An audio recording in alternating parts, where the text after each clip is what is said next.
お前の道はここで終わりだ。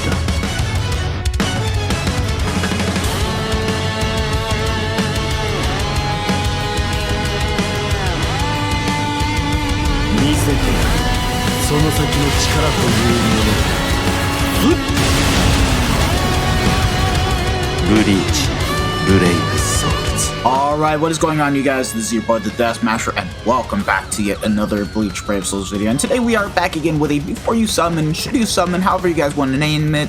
And if you guys want the immediate answer, yes, you guys should summon because the main banner just has a crap ton of value. It's a full-on 1,000-year blower banner with no unfeatured pool rate. So once you go to step 5, 10, 15, and 20, you'll be getting guaranteed 1,000-year blower characters, and then steps 25 and 50, you'll get the selector ticket in which you can choose between Ichigo, Yhwach, and Orihime. So yes, in my opinion, this is definitely a great banner to summon on. However, only the banner is going to be dropping tomorrow, which is kind of insane, whereas the rest of the content doesn't get updated until the day after that. So the 31st, which is when we'll get epic raids available, the point event, and of course, all the shops do get reset like PvP, Extreme Co-op, okay, Extreme Co-op not for a while, Arena, and Chronicle quests, where you can exchange your stuff for more orbs and be able to stack up on them.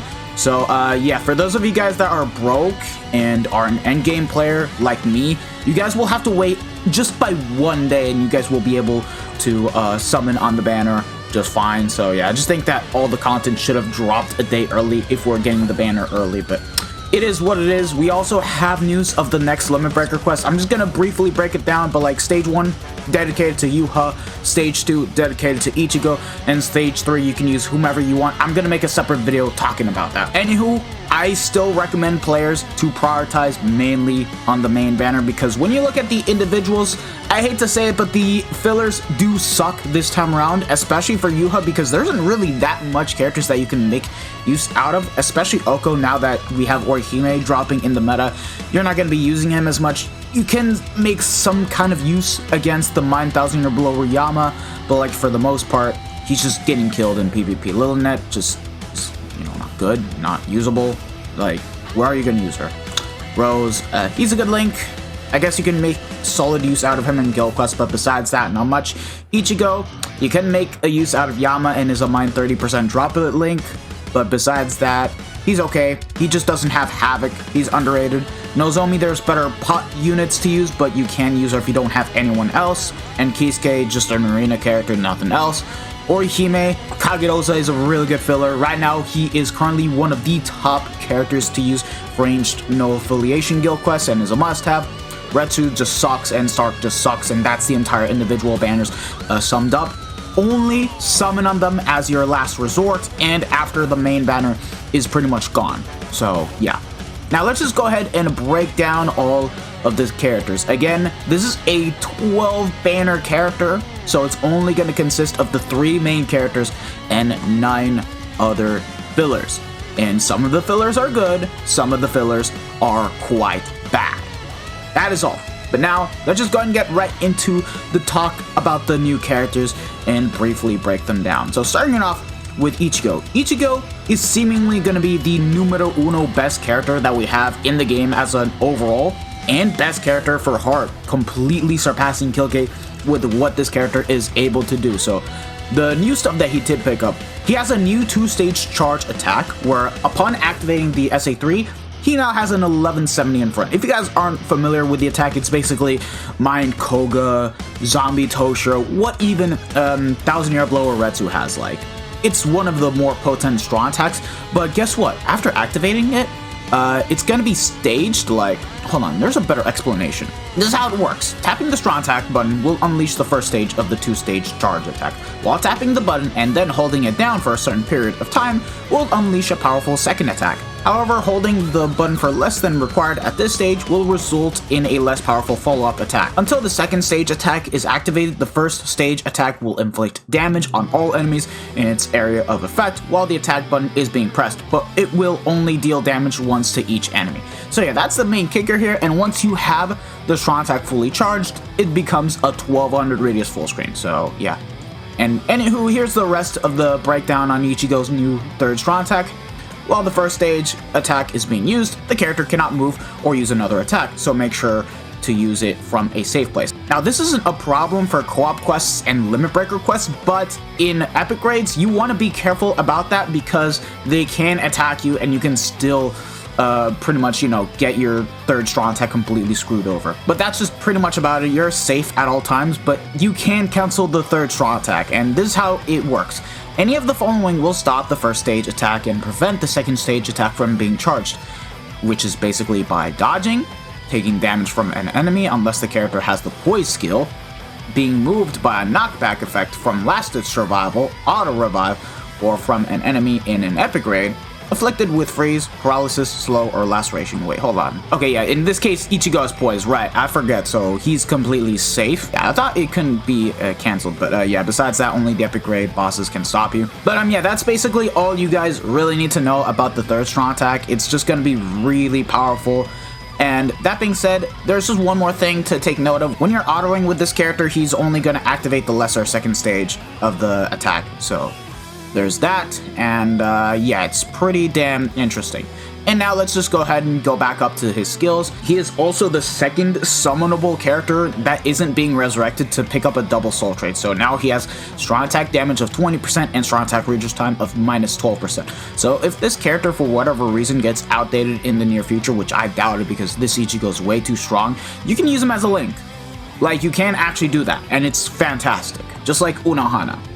And yeah, that is all. But now let's just break down the entire list of skills. He has Soul Reaper and Stern Ritter Killer, so he's going to be replacing the likes of Ichibei and Yamamoto for guild quests and even limit breaker quests. As a matter of fact, the fact that he's heart means that he's neutral. There's not going to be any type of typing disadvantage, which is fantastic. Does have Long Stride, Sprint +2, and Poise, so he's going to be a speedy boy, even faster than Kilgay. And then look at what he has. Frenzy +2, Havoc of 20%, 80% SP boost, and on top of the 20 Berserker he already has, he also has damage to lacerated enemies of 60% and damage to weakened enemies of +40%. And look at this. Increased status element chance against Soul Reapers and Quincy's. Regardless of what type of attribute the enemies have, you're going to be able to have a high chance of inflicting status ailments as long as you have Killer. Okay? So for guild quests, you're going to be able to get your 80% SP boost back even more frequently, which is something that not every character can do because normally the increased status element chance skill is locked to a specific attribute. Here, in this case, it's Killer. Only Killer, which is actually fantastic. So let's say we do get a limit breaker quest in which, I don't know, we have speed, damage multipliers, melee damage, and the enemies are Soul Reapers. You can actually use Ichigo just fine, and you'll still be able to get the damage to lacerated enemies of +60% consistently, even the damage to weakened enemies of +40%. And to top everything else, he also has Marauder, complete status immunity, and hit hidden enemy chance 100%. He has a perfect skill set. Like, I've got no complaints with what he has. It's just that in content in which he doesn't have Killer, this is not going to trigger. So if we want to take a realistic approach, Unohana and Kilgay off Killer are just going to be a lot better in terms of units to use. But once this guy has Killer, yeah, he's easily the best unit in the game, which is ridiculous. He's great. He's fantastic. I don't have too many complaints about this character. I just think he's fantastic. So yeah, and for Arena, if you guys are interested in that dead game mode, it just has increased special move uses, star power up item +2, and an additional 30% strong attack damage. But yeah, and Yuha, he's the one I'm the most hyped about because it's finally an SP Yuha, and this guy doesn't disappoint. Matter of fact, he just completely replaced White as a character. He has a new type of Rampage, but it's a defeated bonus. So here's how it works. Once you defeat 20 enemies with Yuha, you gain melee damage 20%. 40 enemies defeated, strong attack damage of 40%. 60 enemies, special move damage of +60%, so he gains an additional devastation of 60%. And then 80 enemies defeated, an additional soul bomb. For a limit breaker quest, he's gonna be a new king, which is ridiculous. And yeah, looking at everything else, he too has double killers of Hollow and no affiliation, so Again, he's going to be replacing White as a melee no affiliation killer. And we already have ourselves another holo killer, which is insane. And the last Mind holo killer, which was really strong, was Nini, where most of her stuff were locked behind the gauge. And this guy, he's just going to be better than Nini in every single content. The only difference is that Yuha is a melee character and Nini is ranged, so there's that to keep in mind. But yeah, strong attack reaches time of minus 14%. Pretty good. And also has long stride and sprint +2 like Ichigo and Marauder. And yeah, has the enemies defeated bonus like I mentioned before. And here are the skills he has. Havoc of 20%, Frenzy +2, Berserker 40, Devastation of 60%, also has weakened defense, no bombardment this time around, like Ichigo. Poise, complete status immunity, 80% SP boost, and has the mind attribute strong attack reacher 20%. The same skill as Killgate, the same skill as Quincy Ichigo, meaning that once you move in between maps. Right now, Yuha is going to be the slow-on character for Limit Breaker Quest. By the time you get to stage 4, you already will have all of his strong attacks available at your disposal, which is stupid. It's ridiculous. That is all you guys really need to know here. He just doesn't have increased status element chance against Killer like Ichigo, but like what he has is ridiculous. Like you guys have no idea. Oh, the kit, I forgot to analyze him, but like Ichigo has the 3k length beam by 1020, full screen lunge, and then, you know, the charge SA3. Whereas Yuha, he has the suction vortex on the SA1, 916 to homing vortex, and then has a full screen SA3. So yeah, Yuha is just crazy because even though his damage isn't going to be as crazy strong like Ichigo, once you get 40 enemies defeated, Yuha has 80% Berserker with Frenzy +2 and 80% SP boost. You cannot deny that this character is good. Like, he's easily the best mind character in the game. Quincy King at that. It's so fantastic how this guy is finally a top 3 unit in the game. Like, if I saw a Yuha, it would either be for freaking PvP or completely shafted. Here's another important factor. The enemies defeated count will only increase when the character with the enemies defeated bonus is the one being controlled by the player during the single player quest. However, here's one awesome note.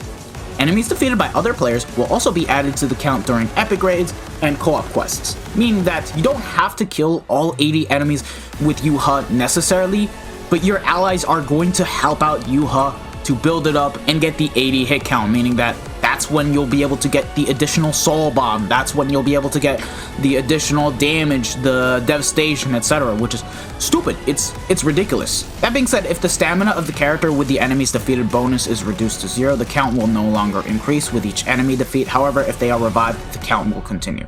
So yeah, there's that you guys need to take note of. And this is really nice to see. And then lastly, Orihime. She's going to be the Brave Battle character of the 3, and I'm glad that she took the bullet, because I didn't want either Ichigo or Yuha to be a PvP character. And if I wanted to, you know, have one of them be the PvP character, it would be Ichigo, because Ichigo always gets the SP character treatment. But here, Orihime took the bullet, and it's pretty much best case scenario, even though she just does feel really out of place with the Core 2 banner, but it is what it is, and honestly, again, best case scenario, so I'm not going to complain about that. Anywho, this is our first ranged Nat character to ever become a PvP character. Now, back in the day, when Tokinata was out, you could get away with using him by using the Last Ditch strat, but now that's long dead. And now, this character brings something new to the table. So let's just take a look at everything else. Captain Killer, damage reduction of 20%. And then the innate abilities, she does have Sharpshooter, so Guard Break and Nullify resistances like Ichigo and Yuha, is immune to paralysis, and Sprinter +1. Attainable skills, Flurry +2, Poise, and then look at all this shit. Prevent Brave Battle healing, so she's gonna be screwing over Yuha once again. Brave Battle temporary invincibility, ignore Brave Battle invincibility, prevent Last Ditch survival, so the standard for PvP skills, and on top of it all, half stamina only, decreased damage taken of -50%, so pretty much similar to Kuryoshiki, Yam, etc., what pretty much most Brave Battle characters have. Half stamina only, increased normal attack damage of 50%, and then Brave Battles only, first 10 seconds, Flurry +1, just like Sajin, just like Yama. And then she gains a new skill called Persistence. What this skill is basically a Last Ditch skill. Once Orihime hits 1 HP, she cannot die for 5 seconds. I believe it's 5 seconds, not 10, I could be wrong. And she just basically gains a temporary invincibility to the point that you'll have all of her stuff active, and you guys can actually get away with giving her, like, you know, a golden chappy bait and full-on NAD just to get a complete usage out of the persistence skill and completely clutch out PvP matches. Like, bro, she's the new PvP queen. It's just ridiculous. If you guys want a better example of what this is, yeah, activates when taking damage that would reduce character stamina to 0 during a brave battle and maintains it at 1 for a set period of time once. So, yeah, basically, temporary invincibility once you hit 1 HP. And not even characters with ignore brave battle invincibility will be able to stop that. So for that, we need some kind of PvP character that can ignore persistence, and that's gonna happen in the future. So yeah. And besides that, Orihime does give out barriers and can debuff on the second strong attack, and she has no status elements. I mean, it's fine. She's a NAD character. Like, she's gonna be okay. Besides that, yeah, she's gonna be the new PvP queen. And it's crazy because, it's nice to see another female character get the PvP treatment for once. Not just all captains, all males. So it's definitely a nice change of pace. Anywho, let me know what you guys think about the 3 characters in the comment section below once again, because Ichigo and Yuha are ridiculous. Orihime, she's ridiculous for PvP. Like, wow. It's crazy. And the fact that she's a range character too just makes it better, because you can use her outside of PvP. And she'll perform like fine, because she's a range character like Tokinada, like Masaki. She'll do okay. She just has Flurry +2 with no damage, but like once you hit the low stam, well, you just do all this crazy stuff like the extra 50% normal attack damage, and you gain the extra damage reduction skill. So yeah, this is a character that you want to mainly play at low stam than full stam. And she's still gonna protect you and her allies, albeit she doesn't have multi-barrier because she's a PvP character. But yeah. Okay, now it's time for the fillers. Yeah, what can I say? We have ourselves 5/6 good fillers, while the other 3 are just mediocre that they need a resurrection, which is a bit disappointing. I would have liked if instead of the other 3,000-year blower characters, we had, I don't know, OP premiums such as the Ulquioras, maybe Quincy Ichigo again, the Tensa. Like, those kind of characters would have been a lot nicer to have over, like, you know, Ishin, Candace, and Ryukin, because they need a resurrection at this point to even be usable now, which is saying a lot. But now, let's just go ahead and dive on into the fillers. We've talked enough about the 3 main characters, it's now time for them. Okay, so the first character that we need to talk about is Chad. Now, this is a PvP character, which is now unusable due to the fact that he cannot ignore brave battle invincibility, and with the meta being run by a complete invincibility team, this Chad you cannot really make use out of, so we can consider him a character that has retired. But besides that, has Flurry +1 with 100% pure damage, no bruiser, which is very bad because this character has booster with enhancer and can boost on the second strong attack. So your main usage out of this character has to pretty much be in guild quests. So you can use him for melee captain and melee Quincy Sternritter in this kind of case. But the issue here is, once you inflict a status element with your main unit, Chad is going to do no damage. He'll just have a base Flurry +1 and nothing else, is immune to weakening at least, but besides that, again, this guy will do no damage. No damage. But getting dupes of this character is still going to be worthy because he is still the only booster character to use for melee Quincy Sternritter, and it's going to be a bit more beneficial compared to likes of Kanfurinal Tsukishima, who has Sternritter Killer but has a low damage multiplier and doesn't have, you know, booster. So that's the only thing I can really make note of. I only have him 4/5, so I just need one more copy to max transcend this character. Up next is Uryu. Now, this character is still quite good / okay / decent. It's just that he does struggle against killing the enemy mobs, but he is one of the very first characters to ever get Pierce Iron Skin. That being said, the damage multipliers is a bit low because he doesn't have Frenzy +2. He doesn't have, you know, 100% pure damage. He just has Frenzy +1 with Berserker 60 and damage inflicted at full stam of 20%. But that being said, he is the ultimate farmer of the 3,000-year blower Concord characters because he can farm super pots, and droplets, which is still quite good. Like, getting this character is going to be good, That being said, in IT, you do want to get more copies of him because he'll do great against the weaker enemy mobs, but against the bosses, he is going to struggle. So you need to at least get him 2-5, and if you want him to really be dominant in IT, you need to 5-5 him. So yeah, there's that. Does have Bombardment at least, and in terms of the innate abilities, he does have the Havoc, Stamina Recovery, and Sprint +1. His kit, he has the 750 AoE in front, Homing Vortex on the SA2, it's just that, but it works for keeping enemies stun locked and can do damage to the bosses. It's still a better kit than the Manor Yumichika. I'm sorry, but Manor Yumichika is such a bad character that this character is slightly better. At least he has this kind of kit that can help him out, but besides that, again, it's just the damage department that he's lacking. And then the SA3 is full screen, 1200 radius. Still a good character, just that if you want to use a super pot farmer, Gein's gonna be one of the better ones to use. And in terms of Link slot potion characters, I definitely want to say that Chojo is a better character, but he's still good for farming super pots. Let's say you guys do get him 5-5, he is worth max transcending still, and his damage will definitely be better once that time happens because, well, he'll be max transcended, he'll have most of his SP up, he's not going to have too much of a problem like before where you had him 1-5 or 2-5. I too also have this guy 4-5 and just need one more copy, so there's that. Next up is this Ichigo right here. Now, he's aged pretty good, definitely. For content like Epic Raids, he's good. For content like Inheritance Trials, he's also very good. Matter of fact, he was the one that just made it a complete joke. That being said, he does struggle in Limit Break Request and Guild Quest because he just has Frenzy +2 with the 100% pure damage. No way of being able to inflict status elements, no extra Berserker. And yeah, that's pretty much about it, but he's still pretty good still to use. He's not better than Kyoge, he's not better than the new Ichigo, but like, he's still a top 5 contender to use as an overall, just because of the fact that he has Havoc of 20%, Devastation 60, hit underground enemies, and has the Pierce Iron Skin. He's gonna be better than Uri in this case. He's gonna be able to kill the bosses in just a couple strong attacks. Marauder, shared complete status immunities, burn +2, like, he has all that extra stuff. You can run him as a hybrid character for single player quests, has the Bruiser with 100% pure damage, so it's basically like as if he has Flurry.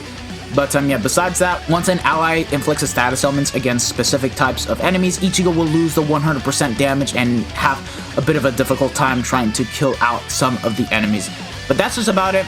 Innate abilities, Long Stride, read all affiliation dodges, and 20% stamina recovery. His kit is Godly, 3k length beam, 1080 full screen SA2, 1200 radius full screen SA3. He's still good. He's aged well. It's just very hard GQ. You can use him. He can still clear, but like, he's not going to be super effective like Kyoge or the new Ichigo that we have currently in the game. I have him max transcended, so definitely don't want to pull copies of this character, but if you guys get this guy 5-5, he is worth working on. Up next is going to be the Heart Yuha. Now, this guy is heavily countered by Yamamoto, and he's already going to be heavily countered by the new Orihime. Matter of fact, this guy is starting to lose a bit of place. However, he's not going anywhere in PvP until we get a new boosting unit for the game mode in and of itself, and even then, he's still a must-have for Guild Quest because he is a melee captain killer with the booster skill, and just like Chad, he gives out 43% attack and focus, but does it better because he has status elements and at least has Flurry +2, making him overall better than Chad. Does have Guard Break, Ignore Break Battle Invincibility at least, and it does build up damage when an enemy or ally is KO'd by 20%, can prevent last-ditch survival, and has, you know, the 50% damage reduction when at half stam. And yeah, that's all you guys really need to know. He's still good to use in Brave battles despite being heavily countered by the other two units, but in Guild Quest, he's just still gonna be, you know, aging well. He hasn't fallen off at all yet, despite not having the correct status on it because he is immune to weakening and not paralysis. Does have Sprint +1 and Poise. Kit doesn't really matter too much, but like, you know, for inflicting status elements, he has just the 625 radius AoE distant attack. Walking Vortex on the SA2 can keep himself protected and also your allies for like that short bit of instance when activating the boost, and then the SA3 is full screen. So good aged character, just nothing too crazy or anything of that kind of sort. He isn't a top 10 heart unit by any means, but you can make a solid use out of this character for PvP still, and especially for Guild Quests. Up next is the 10-year later version of Rukia. Now, this character, funny enough, she aged better than Daddy Ichigo, despite not having Marauder, despite not having Guard Break. Just the fact alone that she has the Bankai mechanic, increased status summon chance once you activate the transformation mechanic, and being able to inflict freeze is pretty much what made her still be good for inheritance draws. And heck, you guys can actually make a solid use out of this character for very hard guild quests.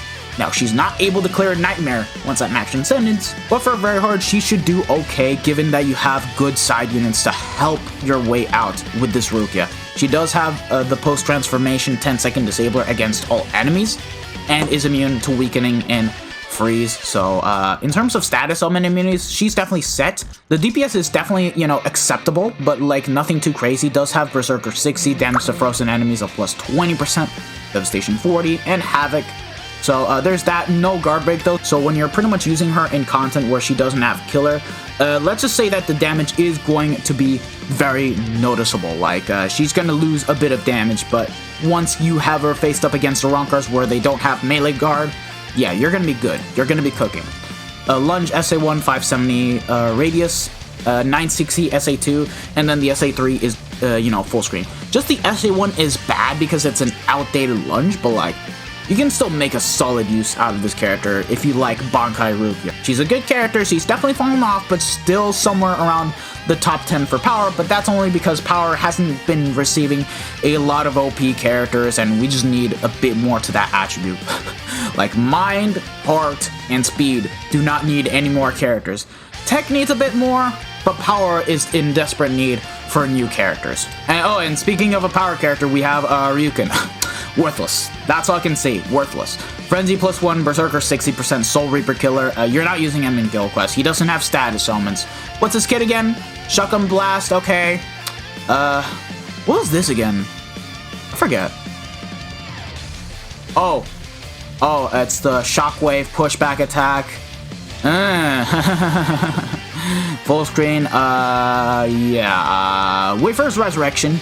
I don't think that they're gonna save this character too much, but like he can become a good link in the future because of the SAR 14%, but like he's a loser. He's worthless. Masaki.